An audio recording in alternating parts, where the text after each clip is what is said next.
As we introduce this discussion on multicultural society, we'll look at several factors affecting our work in multicultural society. Obviously, each person is going to differ based on their emotional intelligence, their social intelligence, their perspective taking, and adaptability.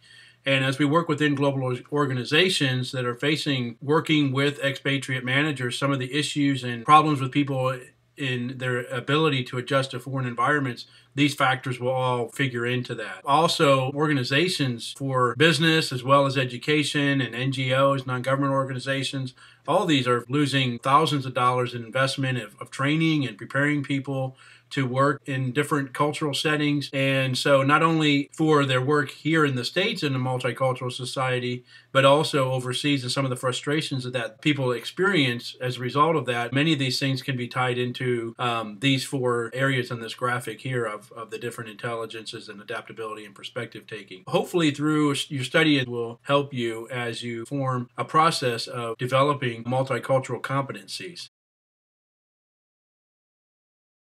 Now, as we think of intercultural competency, when it comes to training outcomes, we looked at the cognitive learning outcome concerned with the trainees gaining in knowledge. So, intercultural competence really means that a student understands a variety of significant cultural experiences and achievements of individuals who are identified by ethnicity, race, religion, gender, different abilities or disabilities, physical, mental, sexual orientation, religious, like we talked about, all these different factors, class, figuring into that. Within that, then the cultural history of these groups within a society, and then the relations between the dominant and non-dominant cultures, either here in the States, in the West, or elsewhere, the dynamics of difference within those subsets. Thinking through all that is going to be helpful as we work through the skills-based process of learning outcomes concerned with development and behavioral skills. They'll then affect our effective learning outcome and work with others and our attitudes and our motivators. Now, as we think about multicultural society that we live in and the intercultural competencies that we're trying to build, I compiled a top 10 best practices for intercultural competence training and assessment, some of the things that you might want to think of. So we'll move through those quickly as we go through the next few slides, but I just wanted to bring these to your attention. The first best practice, start with the needs assessment. And with that, you want to pay special attention to culturally unique aspects of the job, pretty much assess the task, the person, and organizational needs. For international training, focus specifically on culturally unique aspects of the task, person, and organization. And then consider spousal and family needs for expatriate trainees. As you're working in that area, if you're on the HR side, training other folks, or you're in an education system and you're working with people that will be having overseas assignments, maybe working for a short stint, maybe going to China or Korea to work for three weeks at a time, or to South America, to Latin American countries, whatever. But to have those things considered as you put together your training to build intercultural competence. Number two, the second best practice for building intercultural competence and assessment is to have your cognitive learning outcomes that are necessary but not sufficient to develop skills-based and effective outcomes. So you really want to think through that using experiential training, maybe some case studies to develop the cognitive and effective and behavioral aspects of intercultural competence all at the same time. So seeing some of those things, role-playing, exercises stimulate the emotions, the behaviors, and they can also be engaging for those who are going through that training.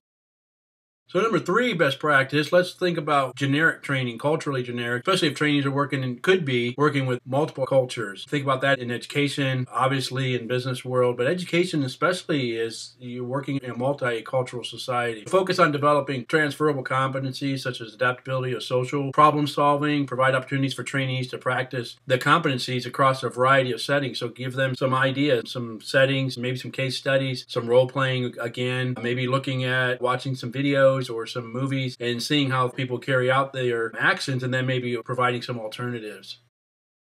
So this fourth best practice related to the work situation. So whether it's in education or an HR training, that your training is matching the design and the outcomes of where you're working. So you could focus on work-related aspects of the culture, for example, business cultural customs or educational cultural customs. Tailor the training to reflect the cultural toughness of a given culture. You really want to think through that as you prepare students or trainees to go through intercultural competence training and assessment.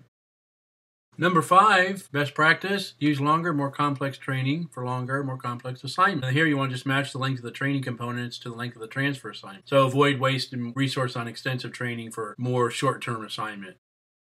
On this sixth best practice, don't waste time. Individualize training to the trainee as much as possible if you're able to do that. Consider the acculturation profile of the trainee when choosing what training components to implement. So if a person already is familiar or has traveled, say for example, to Latin America or South America and speaks fluent Spanish, spent some time there, you can go ahead on some other areas maybe and look at some other things. Same thing with immigrants and things like that here, and that may be going back to working in their home country, and some of the things that they will need to be aware of is assimilating back. So you want to prioritize the components of the training based on the acculturation profile in order to minimize the effort. So make sure that aware of that up front so you're not wasting the time of the person who's being trained to do something, because they may already know a lot about the host culture or have already maybe even spent some time there in their past based off their experience. Best practice 7, let's provide trainees with advanced organizer or use a guiding theoretical framework. For example, early in the training, to help guide the process, you might want to give them an advanced organizer to help them see where they're going from point A to point B and finishing process going through here. Use a clear theoretical framework to develop the advanced organizer as you move through the training program that whatever you're put together, or if you're using one from another organization, from somebody else's material or something you may be tapped into or working through. And if you could create your own, once again, just you help those that you're training to see the purpose of that. It will make their training experience a little bit more beneficial and maybe less frustrating. Best practice 8, I think this is a really good one here. Let's think through getting the best of both worlds. So maybe use an integrated training approach. Don't limit it to one way where you're just teaching from a lectern or just doing only case studies or experiential type thing. Based on the needs of the trainees and the type of situation you're trying to transfer to them, competency or idea or blend. So some things may be more appropriate for teaching, just giving knowledge maybe from a lecture, whereas some other things you may need to put them in role play and to see how they would work through it and things they necessarily can't predict. But once that's done, then maybe go back and assess that and how you maybe would have handled things a little differently in a certain situation. This ninth best practice, I think, is really important. You providing feedback to your trainees, to those who are working. Just like you as students are going through your program, you like to hear clear, descriptive feedback. It gives you some explanation of why you're getting the grades you're getting or getting the marks that your trainees are getting and some of the feedback. And give them multiple times throughout the training process. Just like you don't want to wait till the very end to see your grade. You like to kind of track it and see grade book updated. And the same thing with those that you're training, so they kind of understand where they're at on the spectrum, on the continuum as they go through their training, so that they realize, hey, you're doing good here, maybe spend a little bit more time over in this area, thinking through some of the more of the effective. Your behavioral and your cognitive are really good, but how about your active area, and how's that affecting you emotionally and being able to deal with some things? That would be good. So just some good feedback to help them as they begin to think through the process of working in the multicultural society. Finally, the 10th and final best practice in our top 10 list here is evaluation of intercultural competence training. Should just go beyond more than just an evaluation sheet at the end or a smile sheet, as says here on our slide, but try to assess them as many different ways as you can. Competency-based skills and attitudes, not just their reactions, but try to get other ways that you can measure that. Maybe you're doing some videoing and maybe you're doing some audio capture and working with them and just sensing and realizing their different responses in different areas. The different methods you can to capture the outcome is survey sheets are good and evaluation sheets are good, but there's other ways to do that with the technology that's available with video and screen captures, audio as well, and just sensing those reactions and then being able to assess those and put those in real time and sit with the candidate or the trainee and show them some of these areas. As we conclude this lecture on the multicultural society and really focusing on intercultural competency training, we looked at the didactic training approaches, experiential training, and then the mixed training approaches as we go through that top 10 list and the different ways to get the best outcome for what you're trying to communicate in a situation. Some may need to be role plays, others you're giving information about a specific country and facts and figures and numbers, and then sometimes maybe do a mixed training approach.